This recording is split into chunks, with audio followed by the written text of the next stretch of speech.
Hello बच्चों, स्वागत है आप सभी का इस वीडियो में। देखिए, इस वीडियो में आज से हम स्टार्ट करने वाले हैं 8th ग्रेड वर्कबुक प्रश्नोत्तर पुस्तिका, जो कि कक्षा 8 की है और विषय आपका इसमें रहेगा सामाजिक विज्ञान। तो इस वीडियो में देखिए हम इसके पहले चैप्टर का पूरा सॉल्यूशन देखेंगे और साथ ही साथ आपको रेगुलर वीडियो इस चैनल पर देखने को मिलेगी, जिसमें आपके सामाजिक विज्ञान के कक्षा 8 के सभी विषय कवर किए जाएंगे और सभी का सॉल्यूशन आपको बताया जाएगा। और साथ ही साथ आपके सभी सब्जेक्ट मीन्स सभी सब्जेक्ट के जो है सॉल्यूशन अब हमारे चैनल पर अपलोड होंगे, तो चैनल को सब्सक्राइब जरूर कर लें। तो चलिए हम वीडियो स्टार्ट करते हैं। तो देखिए कुछ इस तरीके से आपका दिया हुआ है और इसके आगे आपको बोला गया, देखिए अनुक्रमणिका यहाँ पर आपको दी हुई है। सरल क्रमांक, पाठ का नाम और पृष्ठ क्रमांक आपको यहाँ सामने दिया हुआ है। टोटल आपके इसमें 16 पार्ट है।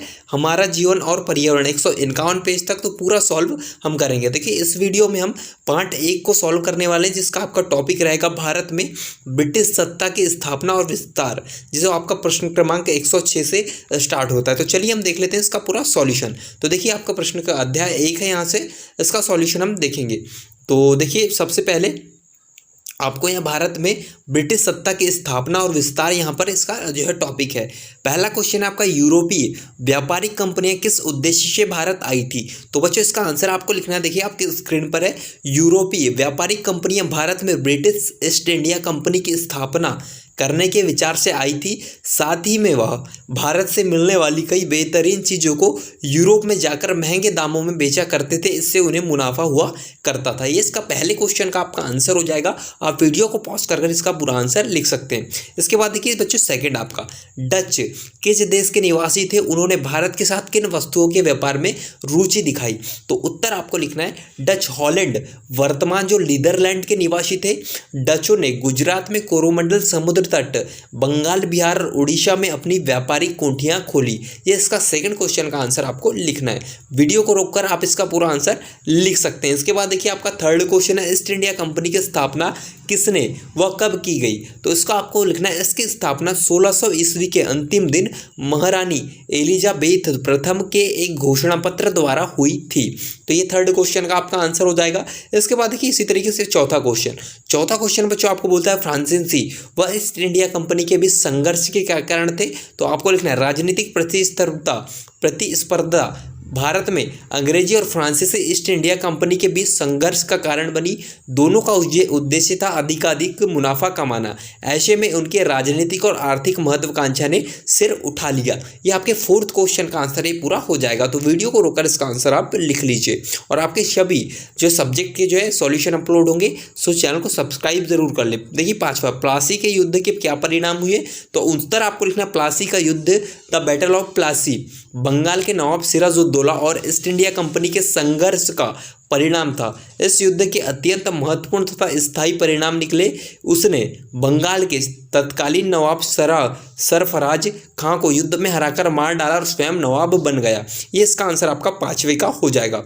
इसी तरीके से देखिए आगे आपका छठवां क्वेश्चन कि बक्सर का युद्ध कब व किसके बीच हुआ? तो उत्तर आपको लिखना है, बक्सर का युद्ध 22-23 अक्टूबर 1764 में बक्सर नगर के आसपास ईस्ट इंडिया कंपनी के हेक्टर मुनरो और मुगल तथा नवाबों की सेनाओं के बीच लड़ा गया था। ये इसका आपका आंसर हो जाएगा। इसके आगे देखिए आपका सातवां क्वेश्चन बोलता है कि इलाहाबाद की संधि की प्रमुख बातें लिखिए। तो उत्तर आपको लिखना है, इलाहाबाद की प्रथम संधि रॉबर्ट क्लाइव तथा मुगल सम्राट शाह आलम द्वितीय के बीच 12 अगस्त 1765 में हुई थी। यह संधि बंगाल के इतिहास में एक युगांतकारी घटना थी, क्योंकि कालांतर में इसने उन प्रशासकीय परिवर्तनों की पृष्ठभूमि तैयार कर दी जिससे ब्रिटिश प्रशासनिक व्यवस्था की आधिकारिक आधारशिला रखी। ये इसका आंसर आपका हो जाएगा। बैकग्राउंड यदि नॉइस आ रहा तो आपको उसको जो है अवॉइड करना है। देन आपको यहाँ पर क्वेश्चन पेपर मीन्स आपका यहाँ पूरा ध्यान देना है क्वेश्चन आंसर पे। इसके बाद देखिए आपका आठवां बोलता है बच्चों कि लॉर्ड डलहौजी द्वारा भारतीय राज्यों को ब्रिटिश शासन के अधीन करने हेतु अपनाई गई नीति का वर्णन कीजिए। तो उत्तर आपको लिखना है, डलहौजी ने राज्य हड़पने की नीति अपनाई, जिसके कारण भारत के कई प्रदेशों को ईस्ट इंडिया कंपनी के अधिकार में मिला लिया गया। ये इसका आपके 8वें क्वेश्चन का आंसर हो जाएगा। इसके बाद देखिए हम आगे देखेंगे। तो आगे आपका देखिए नौवा बोलता है, लॉर्ड वेलेस्ली की सहायक संधि की मुख्य शर्तें क्या थी, लिखिए। तो उत्तर आपको लिखना है सहायक संधि की शर्तें। तो उत्तर में आपको लिखना है, वे कोई युद्ध नहीं करेंगे तथा अन्य राज्यों से विचार विमर्श कंपनी करेगी। बड़े राज्य अपने राज्य में अंग्रेजी सेना रखेंगे जिसकी कमान अंग्रेज अधिकारियों के हाथ में होगी, जबकि सेना का खर्चा राज्य को उठाना होगा। राज्यों को अपने राज्य की राजधानी में एक अंग्रेजी रेजिडेंट रखना अनिवार्य होगा। ये जो है इसकी मुख्य शर्तें थी आपकी लॉर्ड वेलेस्ली की सहायक संधि की। तो ये इसमें आपको पूरा आंसर लिखना है। इसके बाद देखिए आपका 10वां क्वेश्चन है, किन कारणों से ब्रिटिश कंपनी को भारत में सत्ता स्थापित करने में सफलता प्राप्त हुई? तो उत्तर आपको लिखना है, प्लासी की लड़ाई के बाद ईस्ट इंडिया कंपनी ने वित्त और राजस्व की प्रणाली की सहायता से भारत के साथ व्यापार एकाधिकार स्थापित कर लिया। यह व्यवस्था ब्रिटिश कंपनी को भारत में सत्ता स्थापित करने में सहायक हुई। है आपका इसका 10वें क्वेश्चन का आंसर होगा।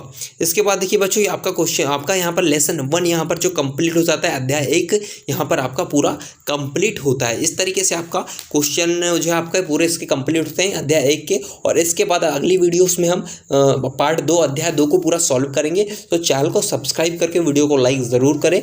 Thanks for watching this video.